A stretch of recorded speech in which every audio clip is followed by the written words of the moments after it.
आरंभ करता हूं, सुनिएगा कि काई के हर हरे दाग को धो रहा है। हाँ, आप लोग ताली नहीं बजा रहे सर, ये कहने पे बजा। आप विश्वास मानना, आपकी तरफ तो मेरी निगाह ही नहीं गई, इतना बड़ा आइटम बच गया मुझसे। हाँ, मतलब ऐसा लग रहा है जिसमें बहुत देर से मैंने, विश्वास मानिए, उधर ध्यान ही नहीं गया। मेरे को शुरू से लग रहा था कि गमले सजाए हुए हैं। तालियां वालियां बजा।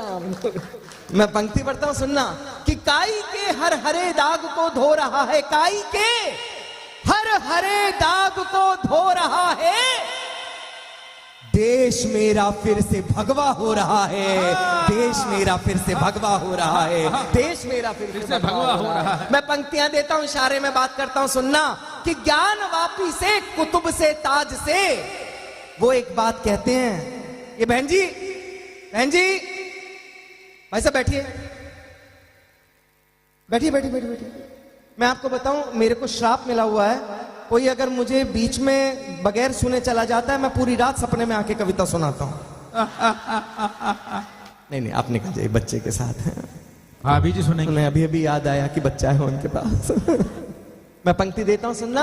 उन्होंने एक बात कही कि सिवा अल्लाह की मर्जी के, सिवा खुदा की रजा के, इस कायनात का एक पत्ता भी नहीं हिलता। मैं भी इस बात को मानता हूं कि सिवा अल्लाह की मर्जी के, सिवा खुदा की रजा के, एक पत्ता भी नहीं हिलता। मैं इस बात को सिद्ध करता हूं, और अगर आप लोगों को लगे कि सौरभ ने सही सिद्ध किया है, तो वो हाथ तालियों में तब्दील देखना चाहता हूं जो अभी तक भी बंधे हुए हैं। मैं पंक्ति पढ़ता हूं, सुनना कि ज्ञान वापी से, कुतुब से, ताज से, अयोध्या खुदी, राम निकले, मथुरा खुदी, कृष्ण निकले, ज्ञान वापी खुदी, महादेव निकले। और ये सौरभ का दावा है कि जिस दिन कुतुब मीनार खुद गया, भगवान आदिनाथ प्रकट होंगे। जिंदाबाद जिंदाबाद। ये सैलाब मेरे साथ रखना, और साहब छोड़ो, धरती खोदना छोड़ो, अपनी नस्लें खोद लोगे ना तो वहां भी हमारे पुरखे निकलेंगे। इस बात का दावा करता है सौरभ। जिंदाबाद। बाप चाहे, बेटा चाहे अमर हो, अकबर हो, एंथनी हो, बाप सबका किशन लाल होता है, ये सब वाह। पंक्ति पढ़ता हूं, सुनना। और अब मैं दावा करता हूं कि अब तालियां रोक करके बताना कि ज्ञान वापी से, कुतुब से, ताज से, ज्ञान वापी से, कुतुब से, ताज से, भाव भीनी वो विदाई चाहता है। कि ज्ञान वापी से, कुतुब से, ताज से, भाव भीनी वो विदाई चाहता है, जानता है सत्य शायद इसलिए, अब खुदा भी बस खुदाई चाहता है। अब खुदा भी बस खुदाई चाहता है, अब खुदा भी बस खुदाई चाहता है, अब खुदा भी बस खुदाई चाहता है। बहुत मन के साथ सुन रहे हैं, विश्वास मानिए, इतने मन के साथ आप कविता सुन रहे हैं, मुझे उम्मीद नहीं थी कि इतने कवियों के बाद आपके अंदर इतनी चेतना बची होगी। मैं नमन करता हूं बांसवाड़ा वालों, आपके इस अतुल्य प्रेम के लिए, इस अतुल्य नहीं के लिए। मैं पंक्तियां देता हूं, सुनना। ये वहां से शुरू करता हूं, सुनिएगा कि यूं शेरों की मांद में आकर डर फैलाने की, पिछली गवर्नमेंट के समय 2 बड़े आतंकवादियों को सजाए मौत दी गई थी। आप लोग सब जानते हैं। भाई साहब, आपके पास बड़ी जिम्मेवारी है। मैं तब एक बात कहने की हिम्मत कोशिश करता हूं, उस गवर्नमेंट के समय 2 बड़े आतंकवादियों को सजाए मौत दी गई थी, एक अफजल को और एक कसाब को। रात के पहर में किसी में उनको फांसी लटका दी गई, और सुबह सुबह ये न्यूज फ्लैश होती है, आज हम लोगों ने अफजल को लटका दिया, आज हम लोगों ने कसाब को सजाए मौत दे दी। उस समय के एक मंत्री मिले मेरे को एक समारोह में। मैंने उनसे पूछा, मैंने कहा सर, ये बात डिस्क्लोज क्यों नहीं होती कि फलां तारीख को, फलां समय उस आतंकवादी को मृत्युदंड दिया जाएगा, ये काम चोरी छुपे क्यों किया जाता है? तो उन्होंने ये उत्तर दिया, बोले सौरभ भाई, अगर हम लोग ये बात डिस्क्लोज कर देंगे कि फलां तारीख को, फलां समय उस आतंकवादी को मृत्युदंड दिया जाएगा, तो लोग विद्रोह पर उतर आएंगे, कैंडल मार्च लेकर के निकलेंगे, और हम नहीं चाहते कि हमारे दल का किसी भी तरीके से कोई विरोध करे। अंदर से आह निकली थी कि काश हिंदुस्तान के सिंहासन पर कोई ऐसा शेर आकर के बैठे जो एक बार हिंदुस्तान में दहाड़े तो कलेजे बाहर वालों के कांपने लगे, वो आज हम लोगों ने सपना पूरे होते हुए देखा। तब ये बात कहना चाहता हूं, अंदर के उस व्यक्ति का आवाहन करता हूं जो आप लोगों के अंदर छिपाए। हो सकता है आप लोगों ने कोई राजनीतिक दुशाला ओढ़ रखा हो, थोड़ी देर के लिए उस दुशाले को उतारकर सौरभ की बात सुनना, और अगर लगे कि सौरभ दल विशेष के पक्ष में नहीं पड़ता, सौरभ व्यक्ति विशेष के पक्ष में पड़ता है, तो वो हाथ भी उठे जो अब तक ना उठे हो। मैं हिम्मत करता हूं, आप सुनना कि यूं शेरों की मांद में आकर डर फैलाने की गीदड़ की औकात कहां थी आंख दिखाने की। कि यूं शेरों की मांद में आकर डर फैलाने की गीदड़ की औकात कहां थी आंख दिखाने की। यदि अफजल को लाल किले पर हमने टांग दिया होता, किस कसाब में हिम्मत थी फिर भारत आने की। जिंदाबाद जिंदाबाद। वाह, तिरंगा गा दो भैया। अभी डंडा भी नहीं उठ रहा। पंक्तियां देता हूं सुनना कि पकड़ पकड़ कर जेल में डालें किस नीति के अंतर्गत। केवल 10 आतंकवादियों ने हमला किया था मुंबई में, 9 को हमारी खाकी ने वहीं पर खाक में मिला दिया था। एक बचा था कसाब, और साहब दामाद बना करके उसको रखा गया जेलों के अंदर।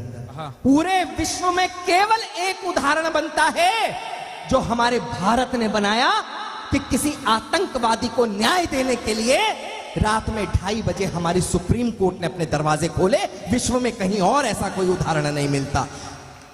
शर्म की बात यह है कि उसके पक्ष में हमारे दिल्ली के मुख्यमंत्री खड़े हो गए, प्रसाद के पक्ष में। बोले इनके परिवार वाले हैं, इनकी फांसी रोक दो, फांसी रोक दो, फांसी रोक दो। अपनी खांसी तो रुक नहीं रही थी, फांसी रोक दे। मैं पंक्ति पढ़ता हूं, ये मेरे सामने वो समाज बैठी है साहब जो पूरे हिंदुस्तान का 25% टैक्स भरती है। ये प्रश्न अगर आपके मन में भी आता हो तब वो तालियां देखना चाहता हूं जो मेरे को कहने के लिए विवश कर दे और आप लोगों को सुनने के लिए। मैं पंक्ति, स्वागत है भाई साहब, आ जाओ आ जाओ। सोनल तुम भी ताली बजाओ। मैंने तुम्हारी उन कविताओं पे बजाई जो मेरी समझ में भी नहीं आ रही थी। बहुत अच्छा कविता पाठ करती है सोनल, आपके अपने समाज की बिटिया है तो उससे मैं मजाक करता रहता हूँ। एक बार तालियों का आशीर्वाद आप सोनल तक पहुंचाएं। बहुत श्रेष्ठ काव्य पाठ के पंक्ति पढ़ता हूं, सुनिएगा कि पकड़ पकड़ कर जेल में डालें किस नीति के अंतर्गत। पकड़ पकड़ कर जेल में डालें किस नीति के अंतर्गत। पकड़ पकड़ कर जेल में डालें किस नीति के अंतर्गत। हत्यारों की फांसी टालें किस नीति के अंतर्गत। कि हत्यारों की फांसी टालें किस नीति के अंतर्गत। भारत मां का तन घायल है, जिनके पैने दांतों से उन कुत्तों को घर में पाले किस नीति के अंतर्गत। किस नीति के अंतर्गत। और 4 पंक्तियां देता हूं इसी गोत्र की, और अब मैं दावा करता हूं, उत्तर प्रदेश की धरती से आता हूं साहब। लोग कहते हैं कि दल के पक्ष में पड़ता है, सौरभ दल के पक्ष में नहीं पड़ता। मैंने मेरे प्रदेश के अंदर परिवर्तन देखे हैं। पहले हम लोग फिल्म देखने जाते थे टॉकीज में, और शुरू में राष्ट्रगान बजा करता था तो हम उसके सम्मान में खड़े होते थे। आप भी खड़े होते होंगे। वहां पर हमारे प्रदेश में कुछ लोग बैठकर हमें देख करके खिल्ली उड़ाते थे, देखो देशभक्त खड़े हैं, देखो राष्ट्रभक्त खड़े हैं। और साहब हम परिवार के साथ आंखें नीची करके बैठ जाया करते थे, हिम्मत नहीं थी जवाब देने की। लेकिन आज हमारा मुख्यमंत्री कहता है कि किसी के पापा में भी हिम्मत है तो मां भारती का अपमान करके बताए, घरों पर बुलडोजर चढ़ा दिए जाएंगे, लेकिन आपको तमीज सिखा दी जाएगी कि मां भारती का सम्मान कैसे किया जाता है। ये परिवर्तन। तब मैं ये बात कहने की हिम्मत करता हूं, तालियां रोक सको तो रोकना। सब लोग जानते हैं उत्तर प्रदेश के लखीमपुर खीरी में किसान कांड हुआ था। पूरे देश की राजनीति रुदाली रुदन रोई, वहां कर कई प्रदेश के मुख्यमंत्री रोए। ठीक उसके अगले दिन श्रीनगर में एक विद्यालय के अंदर आतंकवादी हमला होता है, और आतंकवादी आइडेंटिटी कार्ड देखकर हमारे कलेजों में सुराख करके चले जाते हैं, और पूरे हिंदुस्तान से एक आंसू भी नहीं बहता तब सौरभ को लगता है कि अपना कर्तव्य निर्वहन करना चाहिए, इस नासूर का उपचार पढ़ना चाहिए। अगर आप लोगों को लगे कि सौरभ ने उपचार सही पढ़ा है, ये कविता मैंने जहां जहां पढ़ी, ये मुक्तक मैंने जहां जहां पढ़ा, लोगों ने खड़े होकर के आशीर्वाद दिया है। मैं उस दृश्य को आंखों में कैद करता हूं और आप लोगों तक ये मुक्तक पहुंचाता हूं। सुनना इस मंच का स्वागत है भाई साहब। कि राष्ट्रभक्ति के पृष्ठों से तुम नाम भले हटवा देना, राष्ट्रभक्ति के पृष्ठों से तुम नाम भले हटवा देना, मेरे जिस्म के टुकड़े चीलों कफ्फों को बंटवा देना। मैं कहता हूं एक बार कश्मीर भी दे दो योगी को, आतंकवाद यदि बचे तो मुझको इंचों में कटवा देना। भारत माता की, भारत माता की, भारत माता की। बहुत बहुत बहुत आभार। जैन समाज इससे ज्यादा अहिंसक समाज नहीं है पूरे विश्व में। अहिंसा का सबसे बड़ा ज्ञान अगर किसी ने दिया तो वो भगवान महावीर ने दिया, भगवान आदिनाथ ने दिया, हमारे उन संस्कारों ने दिया जिन्होंने हमारी परवरिश की है। साहब, आप लोगों के इस स्थान पर जो आचार्य आए हुए हैं ना, वो आचार्य वर्तमान में वर्धमान की छवि अपने अंदर समेटे हुए हैं। उनसे बड़ा तपस्वी नहीं देखा।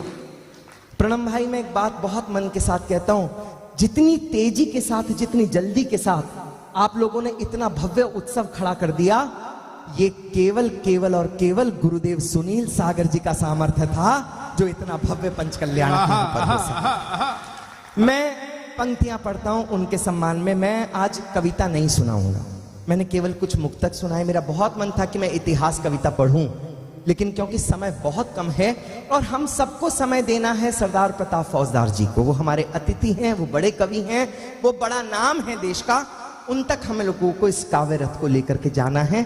इसलिए केवल एक छंद मैं गुरुदेव के पावन पुनीत चरणों में अर्पित करता हूं। मैं मेरा स्थान लूंगा और मैं आमंत्रित करूंगा सरदार प्रताप फौजदार जी को। पंक्तियां सुनना। इस समय गुरुदेव तपस्या में लीन होंगे, लेकिन आप लोगों की तालियां उनकी तपस्या में विघ्न डाल दे और उनको लगे कि पंच कल्याणक के इस सदन से हर व्यक्ति ने उनको अपना नमन निवेदित किया है। आंखों के सामने सुनील सागर जी का चित्र लेकर के आना। पंक्तियां मैं पढ़ता हूं, सुनना। कि पंचम काल भी भाग्य पे अपने मन ही मन इतराता है। हाँ। छवि उनकी रखना आंखों के सामने कि पंचम काल भी भाग्य पे अपने मन ही मन इतराता है। वृहद हिमालय अपनी गोद में पा हर्षित हो जाता है। चट्टानों पर पांव धरे तो पुष्प वहां खिल जाते हैं। कि चट्टानों पर पांव धरे तो पुष्प वहां खिल जाते हैं। मरुथल में विहार करे तो नीर कुंड मिल जाते हैं। मरुथल में विहार करे जय तो जय नीर जय कुंड जय। मिल जाते हैं। मरुथल में विहार करें तो नीर कुंड मिल जाते हैं। चरण धुली जिनकी पाने को अंबर तक झुक जाता हो। हाँ। कि चरण धुली जिनकी प्राकृत आचार्य साहब, वो प्राकृत जिस गली में जाओ, जिस मोहल्ले में जाओ, जिस पर्वत पर जाओ, जिस गुफा में जाओ, वहां पर अगर शिलालेख मिलते हैं तो वो प्राकृत भाषा में मिलते हैं, हमारी प्राचीन भाषा में मिलते हैं। तब मैं नमन करता हूं ऐसे आचार्य को जिन्होंने खोज की उस भाषा की। पंक्तियां पढ़ता हूं, सुनना। कि चरण धुली जिनकी पाने को अंबर तक झुक जाता हो। सिद्ध शिला पर बैठे प्रभु से जिनका सीधा नाता हो। कि सिद्ध शिला पर बैठे प्रभु से जिनका सीधा नाता हो। वर्तमान के वर्धमान की छवि में जिनमें पाता हूं, ऐसे गुरु सुनील सागर को अपना शीश नवाता हूं। ऐसे गुरु सुनील सागर को अपना शीश, ऐसे गुरु। आइए दोस्तों, मैं विराम देता हूं मेरी वाणी को। बहुत मन था कि आप लोगों के सामने कविता पढ़ता रहूं, पढ़ता रहूं, पढ़ता रहूं। इतिहास सुभाष सब सुना था बाबूजी। अगली बार एक बस निवेदन है कि अगली बार जब कवि सम्मेलन कराएं, एक तो समय का थोड़ा सा ध्यान रखें। 8 बजे कवि सम्मेलन शुरू होना था, हम कवियों को 11:15 बजे मंच मिला। जाना भी है, बहनें लगातार बात कर रही हैं, नमन करता हूं आपको। आप नहीं थकी, हम थक गए।